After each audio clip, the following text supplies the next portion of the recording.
करनी है। कैप्टन अमरिंदर सिंह ते प्रकाश सिंह बादल इन्हां दा जिहड़ा असली चेहरा हौली हौली लोकां सामने आ गया। बच्चे बच्चे नूं पता लग रहा है जिस तरीके नाल गुरु ग्रंथ साहब जी दी बेअदबी दी जिहड़ी SIT बनाई हुई सी उहदी रिपोर्ट नूं खारिज किया गया। असल च कैप्टन साहब ने इस केस नूं स्ट्रोंगली पुट अप किया ही नहीं कोर्ट दे विच।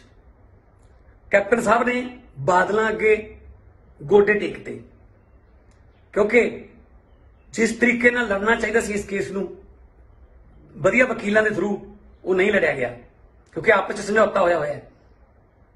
तुसीं जानते होंगे, तुहानूं याद होगा कि 2016 के इन्हां दिनां च ही अपनी सरकार दे जांदे जांदे प्रकाश सिंह बादल होरां ने कैप्टन अमरिंदर सिंह के खिलाफ सारे केस वापस ले लए सी।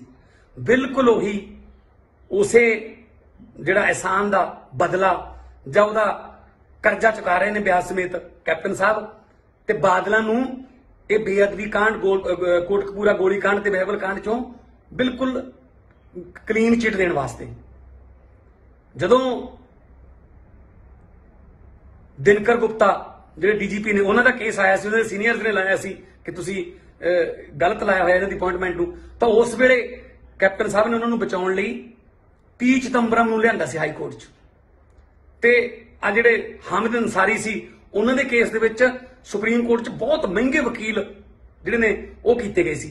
ते फिर इन्ने सेंसिटिव जिन्हां नाल लाखां करोड़ां लोकां दी भावनावां जुड़ियां होईयां ने उस मुद्दे ते वड्डे वकील क्यों नहीं कीते जा सकदे सी? असल च केस हारन वास्ते ही और ये रिट जिहड़ी है ये पाई गई सी जिहड़ी उहदे विच इस कुंवर विजय प्रताप जो कि बहुत ईमानदार अफसर है ਉਹਦੀ ਜਿਹੜੀ ਰਿਪੋर्ट क्योंकि उन्हें सारे दोषी ਜਿਹੜੇ ਦੁੱਧ ਦਾ ਦੁੱਧ ਪਾਣੀ ਦਾ ਪਾਣੀ ਕਰਤਾ ਸੀ ਉਹਨਾਂ ਨੂੰ ਬਚਾਉਣ ਵਾਸਤੇ ਤੇ ਕੁੰਵਰ ਵਿਜੇ ਪ੍ਰਤਾਪ ਨੂੰ ਇਸ ਕਮੇਟੀ ਚੋਂ ਇਸ ਸਿੱਟ ਚੋਂ ਹਟਾਉਣ ਵਾਸਤੇ ਇਹ ਰਿਟ ਜਿਹੜੀ ਪਾਈ ਗਈ ਸੀ। ਤੇ ਪੰਜਾਬ ਸਰਕਾਰ ਨੇ ਜਾਣਬੁੱਝ ਕੇ ਬਾਦਲ ਸਰਕਾਰ ਦੇ ਨਾਲ ਆਪਣੀ ਵਫਾਦਾਰੀ ਨਿਭਾਈ ਹੈ। ਠੀਕ ਹੈ, ਇਸ ਕਚਹਿਰੀ ਚੋਂ ਤਾਂ ਬਰੀ ਹੋ ਜਾਓਗੇ ਪਰ ਜਿਹੜੀ ਪ੍ਰਮਾਤਮਾ ਦੀ ਕਚਹਿਰੀ ਹੈ, ਜਿਹੜੀ ਲੋਕਾਂ ਦੀ ਕਚਹਿਰੀ ਹੈ, ਉਹਦੇ ਵਿੱਚ ਤੁਸੀਂ ਬਰੀ ਨਹੀਂ ਹੋ ਸਕਦੇ। ਬਹੁਤ ਕੜੇ ਸ਼ਬਦਾਂ ਦੇ ਵਿੱਚ सख्त शब्दों के असीं पंजाब सरकार की कैप्टन सरकार की इस नलायकी की निंदा करते हैं कि उन्होंने गुटका साहब की सौं खा के कि मैं बेअदबी गुरु साहब जी हुई है वो दोषियों जिहड़ा मैं जल्दी तो जल्दी फड़ूंगा तो उन्होंने इंजाम तक पहुंचाऊंगा, इंसाफ मिलूगा। तो ये दूरी बेअदबी कैप्टन साहब ने की है कि एक पासे गुटका साहब की सौं झूठी खाधी तो दूजे पासे बेअदबी कांड के दोषियों बचाने वास्ते उन्होंने ये हाई कोर्ट के थ्रू केस नूं बहुत कमजोर तरीके नाल लड़िया ते जिहदे करके वो जिहड़ी SIT है कुंवर विजय प्रताप वाली ईमानदार अफसर जिहड़ा उहदी वाली जिहड़ी SIT दी रिपोर्ट जिहड़ी उहनूं खारिज कर दित्ता गया। हुण एक नवीं SIT बनूगी। जांच किते जिहड़े तण पत्तण लग ही नहीं रही। SIT एक होर SIT एक होर SIT एक होर SIT इहदा मतलब यह मामले नूं लटका के बस इहनूं ठंडे बस्ते च पाउणा चाहुंदे ने। इह इस तरह पंजाब दे लोक जिहड़े ओह होण नहीं देणगे। सत श्री अकाल सारे पंजाबियों नूं, मैं तुहाडा अपना भगवंत मान। दोस्तों एक बहुत गंभीर मसले ते गल करनी है। कैप्टन अमरिंदर सिंह ते प्रकाश सिंह बादल इन्हां दा जिहड़ा असली चेहरा हौली हौली लोकां सामने आ गया। बच्चे बच्चे नूं पता लग रहा है जिस तरीके नाल गुरु ग्रंथ साहब जी दी बेअदबी दी जिहड़ी SIT बनाई हुई सी उहदी रिपोर्ट नूं खारिज किया गया। असल च कैप्टन साहब ने इस केस नूं स्ट्रोंगली पुट अप किया ही नहीं कोर्ट दे विच। कैप्टन साहब ने बादलों अगे गोडे टेकते क्योंकि जिस तरीके नाल लड़ना चाहिए सी इस केस नूं वधिया वकीलों के थ्रू वो नहीं लड़िया गया क्योंकि आपस में समझौता होया होया है। तुसीं जानते होंगे, तुहानूं याद होगा कि 2016 के इन्हां दिनां च ही अपनी सरकार दे जांदे जांदे प्रकाश सिंह बादल होरां ने कैप्टन अमरिंदर सिंह के खिलाफ सारे केस वापस ले लए सी।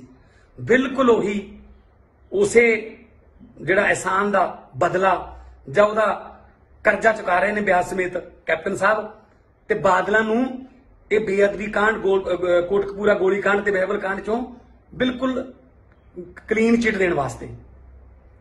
जदों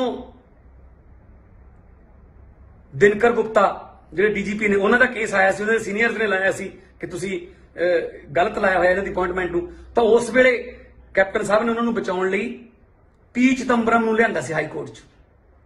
ਤੇ ਆ ਜਿਹੜੇ ਹਾਮਿਦ ਅੰਸਾਰੀ ਸੀ ਉਹਨਾਂ ਦੇ ਕੇਸ ਦੇ ਵਿੱਚ ਸੁਪਰੀਮ ਕੋਰਟ 'ਚ ਬਹੁਤ ਮਹਿੰਗੇ ਵਕੀਲ ਜਿਹੜੇ ਨੇ ਉਹ ਕੀਤੇ ਗਏ ਸੀ। ਤੇ ਫਿਰ ਇੰਨੇ ਸੈਂਸਿਟਿਵ ਜਿਹਦੇ ਨਾਲ ਲੱਖਾਂ ਕਰੋੜਾਂ ਲੋਕਾਂ ਦੀਆਂ ਭਾਵਨਾਵਾਂ ਜੁੜੀਆਂ ਹੋਈਆਂ ਨੇ, ਉਸ ਮੁੱਦੇ ਤੇ ਵੱਡੇ ਵਕੀਲ ਕਿਉਂ ਨਹੀਂ ਕੀਤੇ ਜਾ ਸਕਦੇ ਸੀ? ਅਸਲ 'ਚ ਇਹ ਕੇਸ ਹਾਰਨ ਵਾਸਤੇ ਹੀ, ਔਰ ਇਹ ਰਿਟ ਦੀ ਜਿਹੜੀ ਹੈ ਇਹ ਪਾਈ ਗਈ ਸੀ ਜਿਹੜੀ ਉਹਦੇ ਵਿੱਚ ਇਸ ਕੁਮਰ ਵਿਜੇ ਪ੍ਰਤਾਪ ਜੋ ਕਿ ਬਹੁਤ ਇਮਾਨਦਾਰ ਅਫਸਰ ਹੈ, ਉਹਦੀ ਜਿਹੜੀ ਰਿਪੋਰਟ, ਕਿਉਂਕਿ ਉਹਨੇ ਸਾਰੇ ਦੋਸ਼ੀ ਜਿਹੜੇ ਦੁੱਧ ਦਾ ਦੁੱਧ ਪਾਣੀ ਦਾ ਪਾਣੀ ਕਰਤਾ ਸੀ, ਉਹਨਾਂ ਨੂੰ ਬਚਾਉਣ ਵਾਸਤੇ ਤੇ ਕੁਮਰ ਵਿਜੇ ਪ੍ਰਤਾਪ ਨੂੰ ਇਸ ਕਮੇਟੀ ਚੋਂ, ਇਸ ਸਿੱਟ ਚੋਂ ਹਟਾਉਣ ਵਾਸਤੇ ਇਹ ਰਿਟ ਜਿਹੜੀ ਪਾਈ ਗਈ ਸੀ। ਤੇ ਪੰਜਾਬ ਸਰਕਾਰ ਨੇ ਜਾਣਬੁੱਝ ਕੇ ਬਾਦਲ ਸਰਕਾਰ ਦੇ ਨਾਲ ਆਪਣੀ ਵਫਾਦਾਰੀ ਨਿਭਾਈ ਹੈ। ਠੀਕ ਹੈ, ਇਸ ਕਚਹਿਰੀ ਚੋਂ ਤਾਂ ਬਰੀ ਹੋ ਜਾਓਗੇ, ਪਰ ਜਿਹੜੀ ਪ੍ਰਮਾਤਮਾ ਦੀ ਕਚਹਿਰੀ ਹੈ, ਜਿਹੜੀ ਲੋਕਾਂ ਦੀ ਕਚਹਿਰੀ ਹੈ, ਉਹਦੇ ਵਿੱਚ ਤੁਸੀਂ ਬਰੀ ਨਹੀਂ ਹੋ ਸਕਦੇ। ਬਹੁਤ ਕੜੇ ਸ਼ਬਦਾਂ ਦੇ ਵਿੱਚ, ਸਖਤ ਸ਼ਬਦਾਂ ਦੇ ਵਿੱਚ ਅਸੀਂ ਪੰਜਾਬ ਸਰਕਾਰ ਦੀ, ਕੈਪਟਨ ਸਰਕਾਰ ਦੀ ਇਸ ਨਲਾਇਕੀ ਦੀ ਨਿੰਦਾ ਕਰਦੇ ਹਾਂ ਕਿ ਉਹਨਾਂ ਨੇ ਗੁਟਕਾ ਸਾਹਿਬ ਦੀ ਸਹੁੰ ਖਾ ਕੇ ਕਿ ਮੈਂ ਬੇਅਦਬੀ ਗੁਰੂ ਸਾਹਿਬ ਦੀ ਜਿਹੜੀ ਹੋਈ ਹੈ ਉਹਦੇ ਦੋਸ਼ੀਆਂ ਨੂੰ ਜਿਹੜਾ ਮੈਂ ਜਲਦੀ ਤੋਂ ਜਲਦੀ ਫੜੂੰਗਾ ਤੇ ਉਹਨਾਂ ਨੂੰ ਉਹਨਾਂ ਦੇ ਇੰਤਜ਼ਾਮ ਤੱਕ ਪਹੁੰਚਾਊਂਗਾ, ਇਨਸਾਫ ਮਿਲੂਗਾ। ਤੇ ਇਹ ਦੂਰੀ ਬੇਅਦਬੀ ਕੈਪਟਨ ਸਾਹਿਬ ਨੇ ਕੀਤੀ ਹੈ ਕਿ ਇੱਕ ਪਾਸੇ ਗੁਟਕਾ ਸਾਹਿਬ ਦੀ ਸਹੁੰ ਝੂਠੀ ਖਾਧੀ ਤੇ ਦੂਜੇ ਪਾਸੇ ਬੇਅਦਬੀ ਕਾਂਡ ਦੇ ਦੋਸ਼ੀਆਂ ਨੂੰ ਬਚਾਉਣ ਵਾਸਤੇ ਉਹਨਾਂ ਨੇ ਇਹ ਹਾਈ ਕੋਰਟ ਦੇ ਥਰੂ ਕੇਸ ਨੂੰ ਬਹੁਤ ਕਮਜ਼ੋਰ ਤਰੀਕੇ ਨਾਲ ਲੜਿਆ ਤੇ ਜਿਹਦੇ ਕਰਕੇ ਉਹ ਜਿਹੜੀ ਐਸਆਈਟੀ ਹੈ ਕੁਮਰ ਵਿਜੇ ਪ੍ਰਤਾਪ ਵਾਲੀ ਇਮਾਨਦਾਰ ਅਫਸਰ ਜਿਹੜਾ ਉਹਦੀ ਵਾਲੀ ਜਿਹੜੀ ਐਸਆਈਟੀ ਦੀ ਰਿਪੋਰਟ ਜਿਹੜੀ ਉਹਨੂੰ ਖਾਰਜ ਕਰ ਦਿੱਤਾ ਗਿਆ। ਹੁਣ ਇੱਕ ਨਵੀਂ ਐਸਆਈਟੀ ਬਣੂਗੀ। ਜਾਂਚ ਕਿਤੇ ਜਿਹੜੇ ਤਣ ਪੱਤਣ ਲੱਗ ਹੀ ਨਹੀਂ ਰਹੀ। ਐਸਆਈਟੀ, ਇੱਕ ਹੋਰ ਐਸਆਈਟੀ, ਇੱਕ ਹੋਰ ਐਸਆਈਟੀ, ਇੱਕ ਹੋਰ ਐਸਆਈਟੀ। ਇਹਦਾ ਮਤਲਬ ਇਹ ਮਾਮਲੇ ਨੂੰ ਲਟਕਾ ਕੇ ਬਸ ਇਹਨੂੰ ਠੰਡੇ ਵਾਸਤੇ ਚ ਪਾਉਣਾ ਚਾਹੁੰਦੇ ਨੇ। ਇਹ ਇਸ ਤਰ੍ਹਾਂ ਪੰਜਾਬ ਦੇ ਲੋਕ ਜਿਹੜੇ ਉਹ ਹੋਣ ਨਹੀਂ ਦੇਣਗੇ। ਸਤਿ ਸ਼੍ਰੀ ਅਕਾਲ ਸਾਰੇ ਪੰਜਾਬੀਆਂ ਨੂੰ, ਮੈਂ ਤੁਹਾਡਾ ਆਪਣਾ ਭਗਵੰਤ ਮਾਨ। ਦੋਸਤੋ, ਇੱਕ ਬਹੁਤ ਗੰਭੀਰ ਮਸਲੇ ਤੇ ਗੱਲ ਕਰਨੀ ਹੈ। ਕੈਪਟਨ ਅਮਰਿੰਦਰ ਸਿੰਘ ਤੇ ਪ੍ਰਕਾਸ਼ ਸਿੰਘ ਬਾਦਲ, ਇਹਨਾਂ ਦਾ ਜਿਹੜਾ ਅਸਲੀ ਚਿਹਰਾ ਹੌਲੀ ਹੌਲੀ ਲੋਕਾਂ ਸਾਹਮਣੇ ਆ ਗਿਆ। ਬੱਚੇ ਨੂੰ ਪਤਾ ਲੱਗ ਰਿਹਾ ਜਿਸ ਤਰੀਕੇ ਨਾਲ ਗੁਰੂ ਗ੍ਰੰਥ ਸਾਹਿਬ ਜੀ ਦੀ ਬੇਅਦਬੀ ਦੀ ਜਿਹੜੀ ਐਸਆਈਟੀ ਬਣਾਈ ਹੋਈ ਸੀ ਉਹਦੀ ਰਿਪੋਰਟ ਨੂੰ ਖਾਰਜ ਕੀਤਾ ਗਿਆ। ਅਸਲ 'ਚ ਕੈਪਟਨ ਸਾਹਿਬ ਨੇ ਇਸ ਕੇਸ ਨੂੰ ਸਟਰੋਂਗਲੀ ਪੁੱਟ ਅਪ ਕੀਤਾ ਹੀ ਨਹੀਂ ਕੋਰਟ ਦੇ ਵਿੱਚ। ਕੈਪਟਨ ਸਾਹਿਬ ਨੇ ਬਾਦਲਾਂ ਅੱਗੇ ਗੋਡੇ ਟੇਕਤੇ ਕਿਉਂਕਿ ਜਿਸ ਤਰੀਕੇ ਨਾਲ ਲੜਨਾ ਚਾਹੀਦਾ ਸੀ ਇਸ ਕੇਸ ਨੂੰ ਵਧੀਆ ਵਕੀਲਾਂ ਦੇ ਥਰੂ, ਉਹ ਨਹੀਂ ਲੜਿਆ ਗਿਆ ਕਿਉਂਕਿ ਆਪਸ 'ਚ ਸਮਝੌਤਾ ਹੋਇਆ ਹੈ। ਤੁਸੀਂ ਜਾਣਦੇ ਹੋਵੋਗੇ, ਤੁਹਾਨੂੰ ਯਾਦ ਹੋਊਗਾ ਕਿ 2016 ਦੇ ਇਹਨਾਂ ਦਿਨਾਂ 'ਚ ਹੀ ਆਪਣੀ ਸਰਕਾਰ ਦੇ ਜਾਂਦੇ ਜਾਂਦੇ ਪ੍ਰਕਾਸ਼ ਸਿੰਘ ਬਾਦਲ ਹੋਰਾਂ ਨੇ ਕੈਪਟਨ ਅਮਰਿੰਦਰ ਸਿੰਘ ਦੇ ਖਿਲਾਫ ਸਾਰੇ ਕੇਸ ਵਾਪਸ ਲੈ ਲਏ ਸੀ। ਬਿਲਕੁਲ ਉਹੀ ਉਸੇ ਜਿਹੜਾ ਅਹਿਸਾਨ ਦਾ ਬਦਲਾ ਜਾਂ ਉਹਦਾ ਕਰਜ਼ਾ ਚੁਕਾ ਰਹੇ ਨੇ ਬਿਆਸ ਸਮੇਤ ਕੈਪਟਨ ਸਾਹਿਬ ਤੇ ਬਾਦਲਾਂ ਨੂੰ ਇਹ ਬੇਅਦਬੀ ਕਾਂਡ, ਕੋਟਕਪੂਰਾ ਗੋਲੀ ਕਾਂਡ ਤੇ ਬਹਿਬਲ ਕਾਂਡ ਚੋਂ ਬਿਲਕੁਲ ਕਲੀਨ ਚਿੱਟ ਦੇਣ ਵਾਸਤੇ। ਜਦੋਂ ਦਿਨਕਰ ਗੁਪਤਾ ਜਿਹੜੇ ਡੀਜੀਪੀ ਨੇ, ਉਹਨਾਂ ਦਾ ਕੇਸ ਆਇਆ ਸੀ, ਉਹਨਾਂ ਦੇ ਸੀਨੀਅਰਸ ਨੇ ਲਾਇਆ ਸੀ ਕਿ ਤੁਸੀਂ ਗਲਤ ਲਾਇਆ ਹੋਇਆ ਇਹਨਾਂ ਦੀ ਅਪਾਇੰਟਮੈਂਟ ਨੂੰ, ਤਾਂ ਉਸ ਵੇਲੇ ਕੈਪਟਨ ਸਾਹਿਬ ਨੇ ਉਹਨਾਂ ਨੂੰ ਬਚਾਉਣ ਲਈ ਪੀ ਚਿਦੰਬਰਮ ਨੂੰ ਲਿਆਂਦਾ ਸੀ ਹਾਈ ਕੋਰਟ 'ਚ। ਤੇ ਆ ਜਿਹੜੇ ਹਾਮਿਦ ਅੰਸਾਰੀ ਸੀ ਉਹਨਾਂ ਦੇ ਕੇਸ ਦੇ ਵਿੱਚ ਸੁਪਰੀਮ ਕੋਰਟ 'ਚ ਬਹੁਤ ਮਹਿੰਗੇ ਵਕੀਲ ਜਿਹੜੇ ਨੇ ਉਹ ਕੀਤੇ ਗਏ ਸੀ। ਤੇ ਫਿਰ ਇੰਨੇ ਸੈਂਸਿਟਿਵ ਜਿਹਦੇ ਨਾਲ ਲੱਖਾਂ ਕਰੋੜਾਂ ਲੋਕਾਂ ਦੀਆਂ ਭਾਵਨਾਵਾਂ ਜੁੜੀਆਂ ਹੋਈਆਂ ਨੇ, ਉਸ ਮੁੱਦੇ ਤੇ ਵੱਡੇ ਵਕੀਲ ਕਿਉਂ ਨਹੀਂ ਕੀਤੇ ਜਾ ਸਕਦੇ ਸੀ? ਅਸਲ 'ਚ ਇਹ ਕੇਸ ਹਾਰਨ ਵਾਸਤੇ ਹੀ, ਔਰ ਇਹ ਰਿਟ ਦੀ ਜਿਹੜੀ ਹੈ ਇਹ ਪਾਈ ਗਈ ਸੀ ਜਿਹੜੀ ਉਹਦੇ ਵਿੱਚ ਇਸ ਕੁਮਰ ਵਿਜੇ ਪ੍ਰਤਾਪ ਜੋ ਕਿ ਬਹੁਤ ਇਮਾਨਦਾਰ ਅਫਸਰ ਹੈ, ਉਹਦੀ ਜਿਹੜੀ ਰਿਪੋਰਟ, ਕਿਉਂਕਿ ਉਹਨੇ ਸਾਰੇ ਦੋਸ਼ੀ ਜਿਹੜੇ ਦੁੱਧ ਦਾ ਦੁੱਧ ਪਾਣੀ ਦਾ ਪਾਣੀ ਕਰਤਾ ਸੀ, ਉਹਨਾਂ ਨੂੰ ਬਚਾਉਣ ਵਾਸਤੇ ਤੇ ਕੁਮਰ ਵਿਜੇ ਪ੍ਰਤਾਪ ਨੂੰ ਇਸ ਕਮੇਟੀ ਚੋਂ, ਇਸ ਸਿੱਟ ਚੋਂ ਹਟਾਉਣ ਵਾਸਤੇ ਇਹ ਰਿਟ ਜਿਹੜੀ ਪਾਈ ਗਈ ਸੀ। ਤੇ ਪੰਜਾਬ ਸਰਕਾਰ ਨੇ ਜਾਣਬੁੱਝ ਕੇ ਬਾਦਲ ਸਰਕਾਰ ਦੇ ਨਾਲ ਆਪਣੀ ਵਫਾਦਾਰੀ ਨਿਭਾਈ ਹੈ। ਠੀਕ ਹੈ, ਇਸ ਕਚਹਿਰੀ ਚੋਂ ਤਾਂ ਬਰੀ ਹੋ ਜਾਓਗੇ, ਪਰ ਜਿਹੜੀ ਪ੍ਰਮਾਤਮਾ ਦੀ ਕਚਹਿਰੀ ਹੈ, ਜਿਹੜੀ ਲੋਕਾਂ ਦੀ ਕਚਹਿਰੀ ਹੈ, ਉਹਦੇ ਵਿੱਚ ਤੁਸੀਂ ਬਰੀ ਨਹੀਂ ਹੋ ਸਕਦੇ। ਬਹੁਤ ਕੜੇ ਸ਼ਬਦਾਂ ਦੇ ਵਿੱਚ, ਸਖਤ ਸ਼ਬਦਾਂ ਦੇ ਵਿੱਚ ਅਸੀਂ ਪੰਜਾਬ ਸਰਕਾਰ ਦੀ, ਕੈਪਟਨ ਸਰਕਾਰ ਦੀ ਇਸ ਨਲਾਇਕੀ ਦੀ ਨਿੰਦਾ ਕਰਦੇ ਹਾਂ ਕਿ ਉਹਨਾਂ ਨੇ ਗੁਟਕਾ ਸਾਹਿਬ ਦੀ ਸਹੁੰ ਖਾ ਕੇ ਕਿ ਮੈਂ ਬੇਅਦਬੀ ਗੁਰੂ ਸਾਹਿਬ ਦੀ ਜਿਹੜੀ ਹੋਈ ਹੈ ਉਹਦੇ ਦੋਸ਼ੀਆਂ ਨੂੰ ਜਿਹੜਾ ਮੈਂ ਜਲਦੀ ਤੋਂ ਜਲਦੀ ਫੜੂੰਗਾ ਤੇ ਉਹਨਾਂ ਨੂੰ ਉਹਨਾਂ ਦੇ ਇੰਤਜ਼ਾਮ ਤੱਕ ਪਹੁੰਚਾਊਂਗਾ, ਇਨਸਾਫ ਮਿਲੂਗਾ। ਤੇ ਇਹ ਦੂਰੀ ਬੇਅਦਬੀ ਕੈਪਟਨ ਸਾਹਿਬ ਨੇ ਕੀਤੀ ਹੈ ਕਿ ਇੱਕ ਪਾਸੇ ਗੁਟਕਾ ਸਾਹਿਬ ਦੀ ਸਹੁੰ ਝੂਠੀ ਖਾਧੀ ਤੇ ਦੂਜੇ ਪਾਸੇ ਬੇਅਦਬੀ ਕਾਂਡ ਦੇ ਦੋਸ਼ੀਆਂ ਨੂੰ ਬਚਾਉਣ ਵਾਸਤੇ ਉਹਨਾਂ ਨੇ ਇਹ ਹਾਈ ਕੋਰਟ ਦੇ ਥਰੂ ਕੇਸ ਨੂੰ ਬਹੁਤ ਕਮਜ਼ੋਰ ਤਰੀਕੇ ਨਾਲ ਲੜਿਆ ਤੇ ਜਿਹਦੇ ਕਰਕੇ ਉਹ ਜਿਹੜੀ ਐਸਆਈਟੀ ਹੈ ਕੁਮਰ ਵਿਜੇ ਪ੍ਰਤਾਪ ਵਾਲੀ ਇਮਾਨਦਾਰ ਅਫਸਰ ਜਿਹੜਾ ਉਹਦੀ ਵਾਲੀ ਜਿਹੜੀ ਐਸਆਈਟੀ ਦੀ ਰਿਪੋਰਟ ਜਿਹੜੀ ਉਹਨੂੰ ਖਾਰਜ ਕਰ ਦਿੱਤਾ ਗਿਆ। ਹੁਣ ਇੱਕ ਨਵੀਂ ਐਸਆਈਟੀ ਬਣੂਗੀ। ਜਾਂਚ ਕਿਤੇ ਜਿਹੜੇ ਤਣ ਪੱਤਣ ਲੱਗ ਹੀ ਨਹੀਂ ਰਹੀ। ਐਸਆਈਟੀ ਇੱਕ ਹੋਰ ਐਸਆਈਟੀ ਇੱਕ ਹੋਰ ਐਸਆਈਟੀ ਇੱਕ ਹੋਰ ਐਸਆਈਟੀ। ਇਹਦਾ ਮਤਲਬ ਇਹ ਮਾਮਲੇ ਨੂੰ ਲਟਕਾ ਕੇ ਬਸ ਇਹਨੂੰ ਠੰਡੇ ਵਸਤੇ ਚ ਪਾਉਣਾ ਚਾਹੁੰਦੇ ਨੇ। ਇਹ ਇਸ ਤਰ੍ਹਾਂ ਪੰਜਾਬ ਦੇ ਲੋਕ ਜਿਹੜੇ ਉਹ ਹੋਣ ਨਹੀਂ ਦੇਣਗੇ। ਸਤਿ ਸ਼੍ਰੀ ਅਕਾਲ ਸਾਰੇ ਪੰਜਾਬੀਆਂ ਨੂੰ। ਮੈਂ ਤੁਹਾਡਾ ਆਪਣਾ ਭਗਵੰਤ ਮਾਨ। ਦੋਸਤੋ, ਇੱਕ ਬਹੁਤ ਗੰਭੀਰ ਮਸਲੇ ਤੇ ਗੱਲ ਕਰਨੀ ਹੈ। ਕੈਪਟਨ ਅਮਰਿੰਦਰ ਸਿੰਘ ਤੇ ਪ੍ਰਕਾਸ਼ ਸਿੰਘ ਬਾਦਲ, ਇਹਨਾਂ ਦਾ ਜਿਹੜਾ ਅਸਲੀ ਚਿਹਰਾ ਹੌਲੀ ਹੌਲੀ ਲੋਕਾਂ ਸਾਹਮਣੇ ਆ ਗਿਆ। ਬੱਚੇ ਨੂੰ ਪਤਾ ਲੱਗ ਰਿਹਾ ਜਿਸ ਤਰੀਕੇ ਨਾਲ ਗੁਰੂ ਗ੍ਰੰਥ ਸਾਹਿਬ ਜੀ ਦੀ ਬੇਅਦਬੀ ਦੀ ਜਿਹੜੀ ਐਸਆਈਟੀ ਬਣਾਈ ਹੋਈ ਸੀ ਉਹਦੀ ਰਿਪੋਰਟ ਨੂੰ ਖਾਰਜ ਕੀਤਾ ਗਿਆ। ਅਸਲ 'ਚ ਕੈਪਟਨ ਸਾਹਿਬ ਨੇ ਇਸ ਕੇਸ ਨੂੰ ਸਟਰੋਂਗਲੀ ਪੁੱਟ ਅਪ ਕੀਤਾ ਹੀ ਨਹੀਂ ਕੋਰਟ ਦੇ ਵਿੱਚ। ਕੈਪਟਨ ਸਾਹਿਬ ਨੇ ਬਾਦਲਾਂ ਅੱਗੇ ਗੋਡੇ ਟੇਕਤੇ ਕਿਉਂਕਿ ਜਿਸ ਤਰੀਕੇ ਨਾਲ ਲੜਨਾ ਚਾਹੀਦਾ ਸੀ ਇਸ ਕੇਸ ਨੂੰ ਵਧੀਆ ਵਕੀਲਾਂ ਦੇ ਥਰੂ ਉਹ ਨਹੀਂ ਲੜਿਆ ਗਿਆ ਕਿਉਂਕਿ ਆਪਸ 'ਚ ਸਮਝੌਤਾ ਹੋਇਆ ਹੈ। ਤੁਸੀਂ ਜਾਣਦੇ ਹੋਵੋਗੇ, ਤੁਹਾਨੂੰ ਯਾਦ ਹੋਊਗਾ ਕਿ 2016 ਦੇ ਇਹਨਾਂ ਦਿਨਾਂ 'ਚ ਹੀ ਆਪਣੀ ਸਰਕਾਰ ਦੇ ਜਾਂਦੇ ਜਾਂਦੇ ਪ੍ਰਕਾਸ਼ ਸਿੰਘ ਬਾਦਲ ਹੋਰਾਂ ਨੇ ਕੈਪਟਨ ਅਮਰਿੰਦਰ ਸਿੰਘ ਦੇ ਖਿਲਾਫ ਸਾਰੇ ਕੇਸ ਵਾਪਸ ਲੈ ਲਏ ਸੀ। ਬਿਲਕੁਲ ਉਹੀ ਉਸੇ ਜਿਹੜਾ ਅਹਿਸਾਨ ਦਾ ਬਦਲਾ ਜਾਂ ਉਹਦਾ ਕਰਜ਼ਾ ਚੁਕਾ ਰਹੇ ਨੇ ਵਿਆਹ ਸਮੇਤ ਕੈਪਟਨ ਸਾਹਿਬ ਤੇ ਬਾਦਲਾਂ ਨੂੰ ਇਹ ਬੇਅਦਬੀ ਕਾਂਡ ਕੋਟਕਪੂਰਾ ਗੋਲੀ ਕਾਂਡ ਤੇ ਬਹਿਬਲ ਕਾਂਡ ਚੋਂ ਬਿਲਕੁਲ ਕਲੀਨ ਚਿੱਟ ਦੇਣ ਵਾਸਤੇ। ਜਦੋਂ ਦਿਨਕਰ ਗੁਪਤਾ ਜਿਹੜੇ ਡੀਜੀਪੀ ਨੇ ਉਹਨਾਂ ਦਾ ਕੇਸ ਆਇਆ ਸੀ, ਉਹਨਾਂ ਦੇ ਸੀਨੀਅਰਸ ਨੇ ਲਾਇਆ ਸੀ ਕਿ ਤੁਸੀਂ ਗਲਤ ਲਾਇਆ ਹੋਇਆ ਇਹਨਾਂ ਦੀ ਅਪਾਇੰਟਮੈਂਟ ਨੂੰ, ਤਾਂ ਉਸ ਵੇਲੇ ਕੈਪਟਨ ਸਾਹਿਬ ਨੇ ਉਹਨਾਂ ਨੂੰ ਬਚਾਉਣ ਲਈ ਪੀ ਚਿਦੰਬਰਮ ਨੂੰ ਲਿਆਂਦਾ ਸੀ ਹਾਈ ਕੋਰਟ 'ਚ। ਤੇ ਆ ਜਿਹੜੇ ਹਾਮਿਦ ਅੰਸਾਰੀ ਸੀ ਉਹਨਾਂ ਦੇ ਕੇਸ ਦੇ ਵਿੱਚ ਸੁਪਰੀਮ ਕੋਰਟ 'ਚ ਬਹੁਤ ਮਹਿੰਗੇ ਵਕੀਲ ਜਿਹੜੇ ਨੇ ਉਹ ਕੀਤੇ ਗਏ ਸੀ। ਤੇ ਫਿਰ ਇੰਨੇ ਸੈਂਸਿਟਿਵ ਜਿਹਦੇ ਨਾਲ ਲੱਖਾਂ ਕਰੋੜਾਂ ਲੋਕਾਂ ਦੀਆਂ ਭਾਵਨਾਵਾਂ ਜੁੜੀਆਂ ਹੋਈਆਂ ਨੇ ਉਸ ਮੁੱਦੇ ਤੇ ਵੱਡੇ ਵਕੀਲ ਕਿਉਂ ਨਹੀਂ ਕੀਤੇ ਜਾ ਸਕਦੇ ਸੀ? ਅਸਲ 'ਚ ਇਹ ਕੇਸ ਹਾਰਨ ਵਾਸਤੇ ਹੀ ਔਰ ਇਹ ਰਿਟ ਵੀ ਜਿਹੜੀ ਹੈ ਇਹ ਪਾਈ ਗਈ ਸੀ ਜਿਹੜੀ ਉਹਦੇ ਵਿੱਚ ਇਸ ਕੁਮਰ ਵਿਜੇ ਪ੍ਰਤਾਪ ਜੋ ਕਿ ਬਹੁਤ ਇਮਾਨਦਾਰ ਅਫਸਰ ਹੈ ਉਹਦੀ ਜਿਹੜੀ ਰਿਪੋਰਟ, ਕਿਉਂਕਿ ਉਹਨੇ ਸਾਰੇ ਦੋਸ਼ੀ ਜਿਹੜੇ ਦੁੱਧ ਦਾ ਦੁੱਧ ਪਾਣੀ ਦਾ ਪਾਣੀ ਕਰਤਾ ਸੀ ਉਹਨਾਂ ਨੂੰ ਬਚਾਉਣ ਵਾਸਤੇ ਤੇ ਕੁਮਰ ਵਿਜੇ ਪ੍ਰਤਾਪ ਨੂੰ ਇਸ ਕਮੇਟੀ ਚੋਂ ਇਸ ਸਿੱਟ ਚੋਂ ਹਟਾਉਣ ਵਾਸਤੇ ਇਹ ਰਿਟ ਜਿਹੜੀ ਪਾਈ ਗਈ ਸੀ। ਤੇ ਪੰਜਾਬ ਸਰਕਾਰ ਨੇ ਜਾਣਬੁੱਝ ਕੇ ਬਾਦਲ ਸਰਕਾਰ ਦੇ ਨਾਲ ਆਪਣੀ ਵਫਾਦਾਰੀ ਨਿਭਾਈ ਹੈ। ਠੀਕ ਹੈ, ਇਸ ਕਚਹਿਰੀ ਚੋਂ ਤਾਂ ਬਰੀ ਹੋ ਜਾਓਗੇ, ਪਰ ਜਿਹੜੀ ਪ੍ਰਮਾਤਮਾ ਦੀ ਕਚਹਿਰੀ ਹੈ, ਜਿਹੜੀ ਲੋਕਾਂ ਦੀ ਕਚਹਿਰੀ ਹੈ, ਉਹਦੇ ਵਿੱਚ ਤੁਸੀਂ ਬਰੀ ਨਹੀਂ ਹੋ ਸਕਦੇ।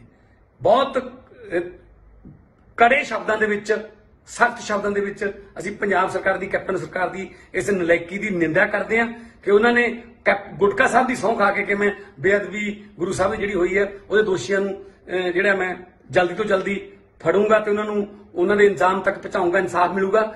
ਤੇ ਇਹ ਦੂਰੀ ਬੇਅਦਬੀ ਕੈਪਟਨ ਸਾਹਿਬ ਨੇ ਕੀਤੀ ਹੈ ਕਿ ਇੱਕ ਪਾਸੇ ਗੁਟਕਾ ਸਾਹਿਬ ਦੀ ਸਹੁੰ ਝੂਠੀ ਖਾਧੀ ਤੇ ਦੂਜੇ ਪਾਸੇ ਬੇਅਦਬੀ ਕਾਂਡ ਦੇ ਦੋਸ਼ੀਆਂ ਨੂੰ ਬਚਾਉਣ ਵਾਸਤੇ ਉਹਨਾਂ ਨੇ ਇਹ ਹਾਈ ਕੋਰਟ ਦੇ ਥਰੂ ਕੇਸ ਨੂੰ ਬਹੁਤ ਕਮਜ਼ੋਰ ਤਰੀਕੇ ਨਾਲ ਲੜਿਆ ਤੇ ਜਿਹਦੇ ਕਰਕੇ ਉਹ ਜਿਹੜੀ ਐਸਆਈਟੀ ਹੈ ਕੁਮਰ ਵਿਜੇ ਪ੍ਰਤਾਪ ਵਾਲੀ ਇਮਾਨਦਾਰ ਅਫਸਰ ਜਿਹੜਾ ਉਹਦੀ ਵਾਲੀ ਜਿਹੜੀ ਐਸਆਈਟੀ ਦੀ ਰਿਪੋਰਟ ਜਿਹੜੀ ਉਹਨੂੰ ਖਾਰਜ ਕਰ ਦਿੱਤਾ ਗਿਆ। ਹੁਣ ਇੱਕ ਨਵੀਂ ਐਸਆਈਟੀ ਬਣੂਗੀ।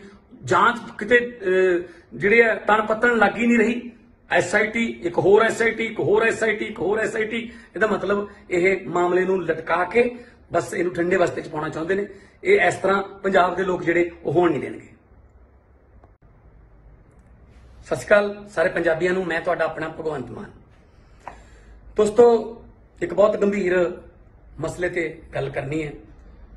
ਕੈਪਟਨ ਅਮਰਿੰਦਰ ਸਿੰਘ ਤੇ ਪ੍ਰਕਾਸ਼ ਸਿੰਘ ਬਾਦਲ, ਇਹਨਾਂ ਦਾ ਜਿਹੜਾ ਅਸਲੀ ਚਿਹਰਾ ਹੌਲੀ ਹੌਲੀ ਲੋਕਾਂ ਸਾਹਮਣੇ ਆ ਗਿਆ। ਬੱਚੇ ਨੂੰ ਪਤਾ ਲੱਗ ਰਿਹਾ ਜਿਸ ਤਰੀਕੇ ਨਾਲ ਗੁਰੂ ਗ੍ਰੰਥ ਸਾਹਿਬ ਜੀ ਦੀ ਬੇਅਦਬੀ ਦੀ ਜਿਹੜੀ ਐਸਆਈਟੀ ਬਣਾਈ ਹੋਈ ਸੀ ਉਹਦੀ ਰਿਪੋਰਟ ਨੂੰ ਖਾਰਜ ਕੀਤਾ ਗਿਆ। ਅਸਲ 'ਚ ਕੈਪਟਨ ਸਾਹਿਬ ਨੇ ਇਸ ਕੇਸ ਨੂੰ ਸਟਰੋਂਗਲੀ ਪੁੱਟ ਅਪ ਕੀਤਾ ਹੀ ਨਹੀਂ ਕੋਰਟ ਦੇ ਵਿੱਚ। ਕੈਪਟਨ ਸਾਹਿਬ ਨੇ ਬਾਦਲਾਂ ਅੱਗੇ ਗੋਡੇ ਟੇਕਤੇ ਕਿਉਂਕਿ ਜਿਸ ਤਰੀਕੇ ਨਾਲ ਲੜਨਾ ਚਾਹੀਦਾ ਸੀ ਇਸ ਕੇਸ ਨੂੰ ਵਧੀਆ ਵਕੀਲਾਂ ਦੇ ਥਰੂ ਉਹ ਨਹੀਂ ਲੜਿਆ ਗਿਆ ਕਿਉਂਕਿ ਆਪਸ 'ਚ ਸਮਝੌਤਾ ਹੋਇਆ ਹੈ। ਤੁਸੀਂ ਜਾਣਦੇ ਹੋਵੋਗੇ, ਤੁਹਾਨੂੰ ਯਾਦ ਹੋਊਗਾ ਕਿ 2016 ਦੇ ਇਹਨਾਂ ਦਿਨਾਂ 'ਚ ਹੀ ਆਪਣੀ ਸਰਕਾਰ ਦੇ ਜਾਂਦੇ ਜਾਂਦੇ ਪ੍ਰਕਾਸ਼ ਸਿੰਘ ਬਾਦਲ ਹੋਰਾਂ ਨੇ ਕੈਪਟਨ ਅਮਰਿੰਦਰ ਸਿੰਘ ਦੇ ਖਿਲਾਫ ਸਾਰੇ ਕੇਸ ਵਾਪਸ ਲੈ ਲਏ ਸੀ। ਬਿਲਕੁਲ ਉਹੀ ਉਸੇ ਜਿਹੜਾ ਅਹਿਸਾਨ ਦਾ ਬਦਲਾ ਜਾਂ ਉਹਦਾ ਕਰਜ਼ਾ ਚੁਕਾ ਰਹੇ ਨੇ ਬਿਆਸ ਸਮੇਤ ਕੈਪਟਨ ਸਾਹਿਬ ਤੇ ਬਾਦਲਾਂ ਨੂੰ ਇਹ ਬੇਅਦਬੀ ਕਾਂਡ ਕੋਟਕਪੂਰਾ ਗੋਲੀ ਕਾਂਡ ਤੇ ਬਹਿਬਲ ਕਾਂਡ ਚੋਂ ਬਿਲਕੁਲ ਕਲੀਨ ਚਿੱਟ ਦੇਣ ਵਾਸਤੇ। ਜਦੋਂ ਦਿਨਕਰ ਗੁਪਤਾ ਜਿਹੜੇ ਡੀਜੀਪੀ ਨੇ ਉਹਨਾਂ ਦਾ ਕੇਸ ਆਇਆ ਸੀ, ਉਹਨਾਂ ਦੇ ਸੀਨੀਅਰਸ ਨੇ ਲਾਇਆ ਸੀ ਕਿ ਤੁਸੀਂ ਗਲਤ ਲਾਇਆ ਹੋਇਆ ਇਹਨਾਂ ਦੀ ਅਪਾਇੰਟਮੈਂਟ ਨੂੰ, ਤਾਂ ਉਸ ਵੇਲੇ ਕੈਪਟਨ ਸਾਹਿਬ ਨੇ ਉਹਨਾਂ ਨੂੰ ਬਚਾਉਣ ਲਈ 30 ਚਿਦੰਬਰਮ ਨੂੰ ਲਿਆਂਦਾ ਸੀ ਹਾਈ ਕੋਰਟ 'ਚ। ਤੇ ਆ ਜਿਹੜੇ ਹਾਮਿਦ ਅੰਸਾਰੀ ਸੀ ਉਹਨਾਂ ਦੇ ਕੇਸ ਦੇ ਵਿੱਚ ਸੁਪਰੀਮ ਕੋਰਟ 'ਚ ਬਹੁਤ ਮਹਿੰਗੇ ਵਕੀਲ ਜਿਹੜੇ ਨੇ ਉਹ ਕੀਤੇ ਗਏ ਸੀ। ਤੇ ਫਿਰ ਇੰਨੇ ਸੈਂਸਿਟਿਵ ਜਿਹਦੇ ਨਾਲ ਲੱਖਾਂ ਕਰੋੜਾਂ ਲੋਕਾਂ ਦੀਆਂ ਭਾਵਨਾਵਾਂ ਜੁੜੀਆਂ ਹੋਈਆਂ ਨੇ, ਉਸ ਮੁੱਦੇ ਤੇ ਵੱਡੇ ਵਕੀਲ ਕਿਉਂ ਨਹੀਂ ਕੀਤੇ ਜਾ ਸਕਦੇ ਸੀ?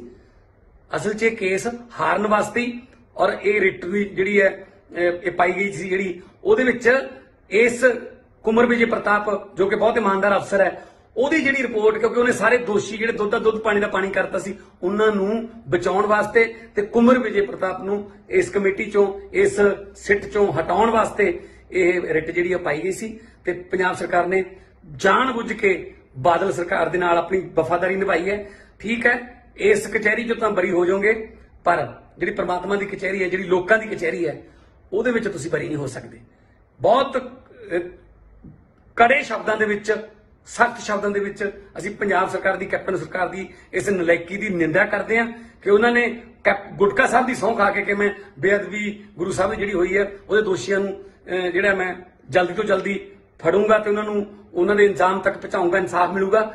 ਤੇ ਇਹ ਦੂਰੀ ਬੇਅਦਬੀ ਕੈਪਟਨ ਸਾਹਿਬ ਨੇ ਕੀਤੀ ਹੈ ਕਿ ਇੱਕ ਪਾਸੇ ਗੁਟਕਾ ਸਾਹਿਬ ਦੀ ਸਹੁੰ ਝੂਠੀ ਖਾਧੀ ਤੇ ਦੂਜੇ ਪਾਸੇ ਬੇਅਦਬੀ ਕਾਂਡ ਦੇ ਦੋਸ਼ੀਆਂ ਨੂੰ ਬਚਾਉਣ ਵਾਸਤੇ ਉਹਨਾਂ ਨੇ ਇਹ ਹਾਈ ਕੋਰਟ ਦੇ ਥਰੂ ਕੇਸ ਨੂੰ ਬਹੁਤ ਕਮਜ਼ੋਰ ਤਰੀਕੇ ਨਾਲ ਲੜਿਆ ਤੇ ਜਿਹਦੇ ਕਰਕੇ ਉਹ ਜਿਹੜੀ ਐਸਆਈਟੀ ਹੈ ਕੁਮਰ ਵਿਜੇ ਪ੍ਰਤਾਪ ਵਾਲੀ ਇਮਾਨਦਾਰ ਅਫਸਰ ਜਿਹੜਾ ਉਹਦੀ ਵਾਲੀ ਜਿਹੜੀ ਐਸਆਈਟੀ ਦੀ ਰਿਪੋਰਟ ਜਿਹੜੀ ਉਹਨੂੰ ਖਾਰਜ ਕਰ ਦਿੱਤਾ ਗਿਆ। ਹੁਣ ਇੱਕ ਨਵੀਂ ਐਸਆਈਟੀ ਬਣੂਗੀ। ਜਾਂਚ ਕਿਤੇ ਜਿਹੜੇ ਤਣ ਪੱਤਣ ਲੱਗ ਹੀ ਨਹੀਂ ਰਹੀ। ਐਸਆਈਟੀ, ਇੱਕ ਹੋਰ ਐਸਆਈਟੀ, ਇੱਕ ਹੋਰ ਐਸਆਈਟੀ, ਇੱਕ ਹੋਰ ਐਸਆਈਟੀ।